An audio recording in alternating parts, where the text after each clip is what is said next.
परिवार का भरण पोषण नहीं कर पा रहे हो, क्या बात है? अरे भाई, मैं तुम्हें क्या बताऊं, मैं मेहनत तो बहुत करता हूं, लेकिन जितनी मैं मेहनत करता हूं उतना अनाज मुझे नहीं मिल पाता।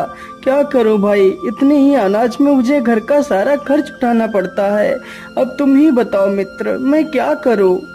मेरे भाई, तुम चिंता मत करो, मैं राजा साहब से बात करता हूँ। महाराज तुम्हें काम पर जरूर रख लेंगे।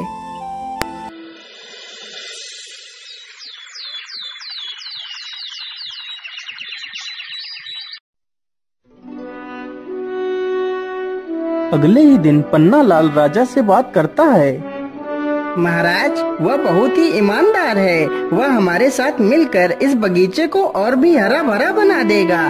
ठीक है पन्नालाल, तुम कल ही अपने मित्र को अपने साथ लेकर आना। अगले ही दिन पन्नालाल हीरालाल को भी अपने साथ ले जाता है।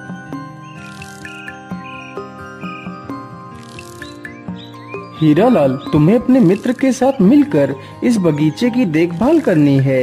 यदि तुम यहाँ पर ईमानदारी से काम करोगे तो जल्दी ही तुम्हारी पगार बढ़ा दी जाएगी। मैं तुम्हें हर महीने 40 सोने की मोहरें दूंगा। ठीक है महाराज, मैं पूरी ईमानदारी से आपका काम करूँगा। महाराज, आपका बहुत बहुत धन्यवाद जो आपने मुझे इस काबिल समझा।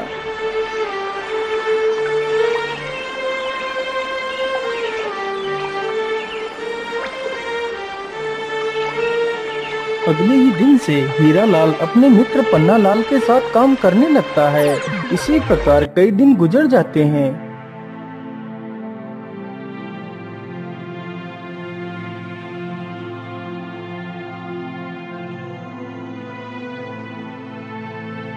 अरे पन्नालाल, आज तुम्हें क्या हुआ? क्या आज तुम राजमहल नहीं जाओगे? अरे भाई, मैं तुम्हें क्या बताऊं, आज तुम अकेले ही चले जाओ। आज मेरी तबीयत कुछ ठीक नहीं लग रही है। महाराज को कह देना कि मैं आज नहीं आ सकता। हीरालाल अकेले ही जाता है और बगीचे में काम करने लगता है।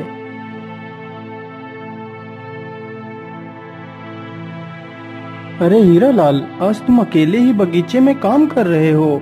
आज पन्नालाल नहीं आया, क्या बात है?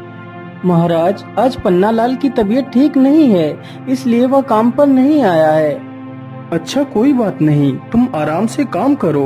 हीरालाल, आज तुम इस स्थान पर एक वृक्ष लगा देना। ठीक है महाराज, मैं अभी थोड़ी देर में ही वृक्ष लगा दूंगा।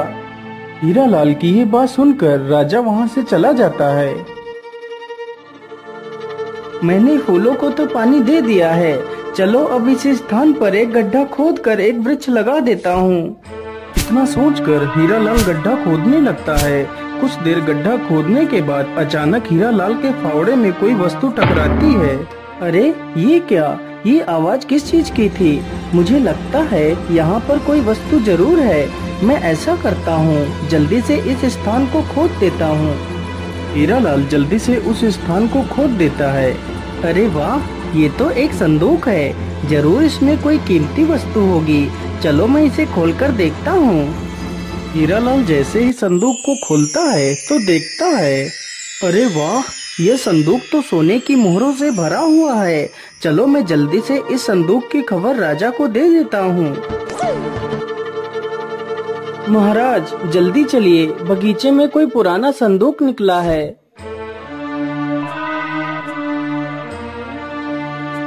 अरे वाह हीरालाल, यह संदूक तो मेरे पुरखों का है।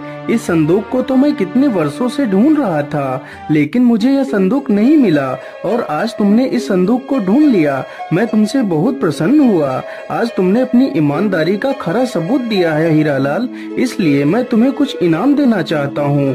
मांगो हीरालाल, तुम्हें क्या इनाम चाहिए? महाराज, ईश्वर की कृपा से मुझे और मेरे परिवार को 2 वक्त का खाना तो मिल ही जाता है। मैं जितना भी कमाता हूँ उतने में ही खुश हूँ। और महाराज, यह खजाना तो आपके पूर्वजों का ही था, इसलिए इस खजाने पर तो सिर्फ आपका ही अधिकार है। अरे वाह हीरालाल, तुम तो वास्तव में एक महान इंसान हो, जिसे दुनिया की मोह माया से कोई वास्ता नहीं। मैं तुमसे बहुत प्रभावित हुआ हीरालाल। आज मैं तुम्हें अपना मंत्री घोषित करता हूँ।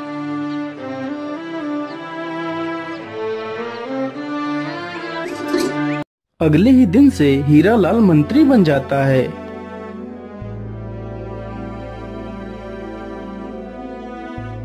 अरे सैनिक भाई, आज मेरा मित्र हीरालाल काम पर नहीं आया, क्या बात है? अरे पन्नालाल भाई, अब हीरालाल माली नहीं रहा, अब वह इस राज्य का मंत्री बन गया है। महाराज ने हीरालाल को मंत्री बना दिया है। क्या मेरा मित्र मंत्री बन गया है? अरे वाह, इससे ज्यादा खुशी की बात मेरे लिए और क्या हो सकती है। सैनिक भाई, मैं अभी अपने मित्र से मिलकर आता हूँ। अरे नहीं पन्नालाल, तुम अंदर नहीं जा सकते, चुपचाप जाकर अपना काम करो, तुम्हें अंदर जाने की कोई आवश्यकता नहीं है। लेकिन सैनिक भाई, वो तो मेरा मित्र है, तो मैं आखिर अपने मित्र से क्यों नहीं मिल सकता? पन्नालाल के बार बार बोलने पर भी सैनिक पन्नालाल को अंदर नहीं जाने देते। यह देखकर पन्नालाल बड़ा दुखी हो जाता है और वहां से वापस बगीचे में चला जाता है, लेकिन उसका मन हीरालाल के बिना नहीं लग रहा था।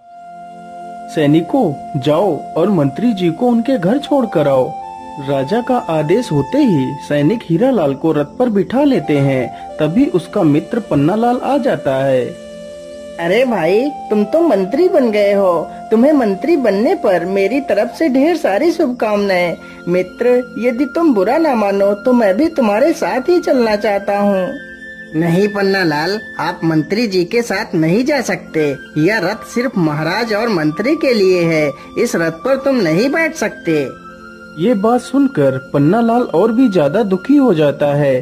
पन्नालाल को दुखी देखकर हीरालाल भी दुखी हो जाता है। सैनिक तुरंत ही हीरालाल को वहां से लेकर चले जाते हैं।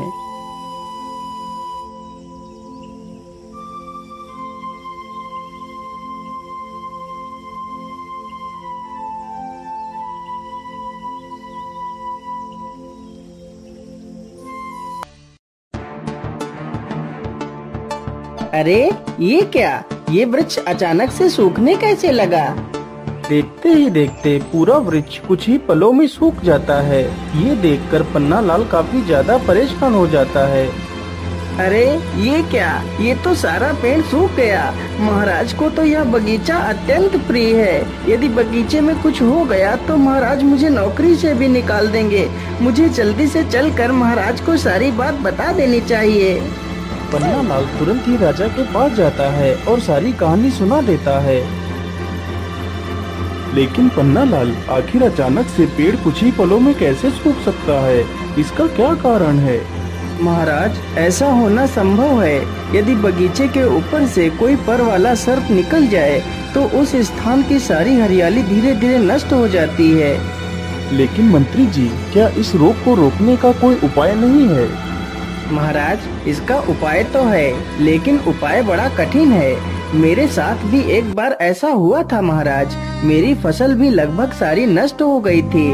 तब मैंने एक साधु से इसका उपाय पूछा था। महाराज, काली कंजा वन में एक जादुई बोलने वाला पेड़ है, यदि उसकी पत्तियां मिल जाएं तो उन पत्तियों का रस पानी में मिलाकर पौधों पर डालने से हमारा बगीचा पहले की तरह हरा भरा हो जाएगा।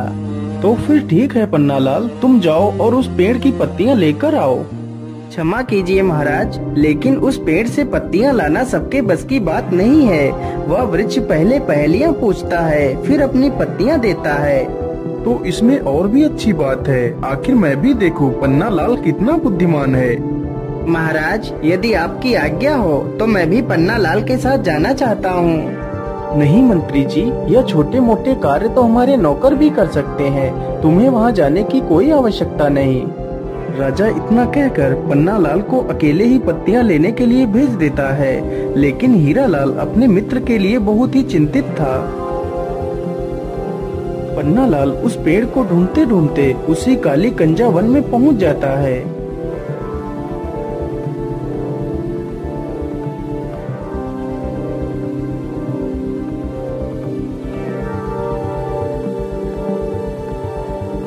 क्या करूं, कैसे पता करूं, आखिर वह जादुई पेड़ कौन सा है? मैं ऐसा करता हूं, इसी स्थान पर जोर जोर से आवाज लगाता हूं। यदि यहाँ पर कोई जादुई पेड़ होगा तो वह जरूर बोलेगा। हे जादुई पेड़, तुम कहाँ हो? मुझे आपकी पत्तियों की आवश्यकता है, कृपा कर मेरी मदद कीजिए। हाँ हाँ इंसान, क्यों नहीं, मैं तुम्हें अपनी पत्तियाँ दे सकता हूँ। यदि तुम मेरी 3 पहेलियों के सही जवाब दोगे तो मैं तुम्हें अपनी पत्तियां दे सकता हूँ। लेकिन याद रहे, यदि तुमने मेरी पहेलियों के गलत जवाब दिए तो मैं तुम्हें हमेशा के लिए बंदी बना लूंगा। ठीक है वृक्ष देवता, आप अपनी पहेली पूछ सकते हैं। तो फिर बताओ मेरी पहली पहेली, ऐसा क्या है जिसे हम देख तो सकते हैं लेकिन छू नहीं सकते? पन्नालाल पहेली सुनकर डर जाता है क्योंकि उसे उस पहेली का जवाब नहीं पता था। मुझे लगता है तुम्हें मेरी पहेली का जवाब नहीं पता है। चलो मेरी दूसरी पहेली सुनो। मैं अलबेला कारीगर, काटू काली घास, राजा रंक सिपाही, सिर झुकाते मेरे पास। तथा मेरी तीसरी पहेली, खुशबू है पर फूल नहीं, जलती है पर जलन नहीं। लेकिन वृक्ष देवता, मुझे तो इन तीनों पहेलियों का जवाब नहीं पता है। अरे इंसान, तुमने तो मेरी एक भी पहेली का जवाब नहीं दिया, इसलिए मैं तुम्हें पत्तियां नहीं दे सकता और वादे के अनुसार तुम्हें बंदी बनाना पड़ेगा। इतना कहकर वृक्ष पन्नालाल को बंदी बना लेता है। उधर पन्नालाल का मित्र हीरालाल पन्नालाल से मिलने के लिए तरकीबें सोच रहा था। महाराज, आज मेरा स्वास्थ्य कुछ ठीक नहीं लग रहा, इसलिए आज मैं आराम करना चाहता हूँ महाराज। ठीक है मंत्री जी, आप जाकर आराम कर लीजिए। मंत्री चुपचाप महल के पीछे के दरवाजे से निकल जाता है।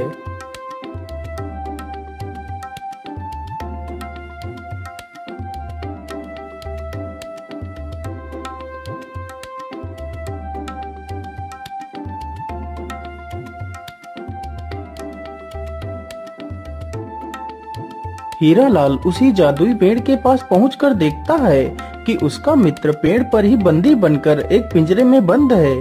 हे वृक्ष देव, आप मेरे मित्र को छोड़ दीजिए। हाँ, क्यों नहीं, मैं तुम्हारे मित्र को जरूर छोड़ दूंगा और तुम्हें अपनी पत्तियां भी दूंगा यदि तुम मेरे 3 पहेलियों का सही जवाब दे दो। ठीक है वृक्ष देव, आप अपनी पहेलियां पूछ सकते हैं। तो फिर बताओ मेरी पहली पहेली, ऐसा क्या है जिसे हम देख तो सकते हैं लेकिन छू नहीं सकते? हे वृक्ष देव, इसका सही जवाब स्वप्न है। इंसान सपना तो देख सकता है लेकिन उसे छू नहीं सकता। हाँ, बिल्कुल सही जवाब। मेरी दूसरी पहेली सुनो। मैं अलबेला कारीगर, काटू काली घास, राजा रंक सिपाही, सिर झुकाते मेरे पास। हे वृक्ष देव, इसका सही जवाब नाई है। नाई के पास हर किसी को अपना सिर झुकाकर ही बाल कटवाने पड़ते हैं। अरे वाह, तुम तो कितने बुद्धिमान हो। अब मेरी तीसरी और आखिरी पहेली सुनो। खुशबू है पर फूल नहीं, जलती है पर जलन नहीं। हे वृक्ष देव, इसका सही जवाब अगरबत्ती है। अरे वाह, तुम तो वास्तव में बुद्धि का प्रतीक हो। मैं तुमसे अत्यंत प्रसन्न हूँ, इसलिए मैं तुम्हारे मित्र को आजाद करता हूँ और तुम्हें अपनी दिव्य पत्तियाँ भी देता हूँ। वृक्ष तुरंत ही उसके मित्र को आजाद कर देता है।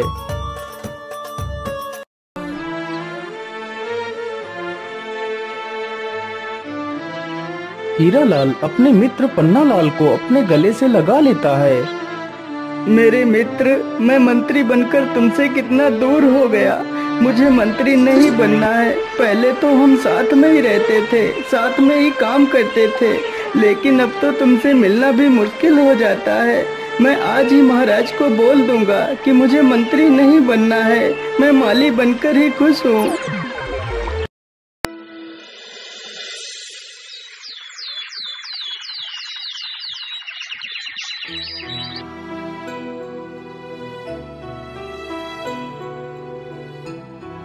लेकिन मंत्री जी, आप मंत्री क्यों नहीं बनना चाहते? इस पद के लिए तो लोग पागल हो जाते हैं, लेकिन तुम ऐसा क्यों करना चाहते हो? महाराज, मैं मंत्री बनकर अपने मित्र को खोना नहीं चाहता। यदि मैं आज उस वृक्ष के पास नहीं जाता तो मेरा मित्र वापस लौटकर कभी नहीं आ पाता। मैं मंत्री बनकर अपने मित्र से पूरी तरह अलग हो चुका हूँ। अब मैं अपने मित्र को नहीं खोना चाहता, इसलिए मैं मंत्री नहीं बनना चाहता महाराज। मुझे एक माली बनकर ही रहना है। हीरालाल की ये सारी बातें सुनकर राजा भी भावुक हो जाता है। वाह हीरालाल वाह, तुम तो नाम के ही नहीं बल्कि सच में एक हीरे हो। मैं तुम्हारी मित्रता को प्रणाम करता हूँ। आज से तुम हमेशा अपने मित्र के साथ ही रहोगे। इस प्रकार हीरालाल और पन्नालाल फिर से दोनों साथ में ही काम करने लगते हैं।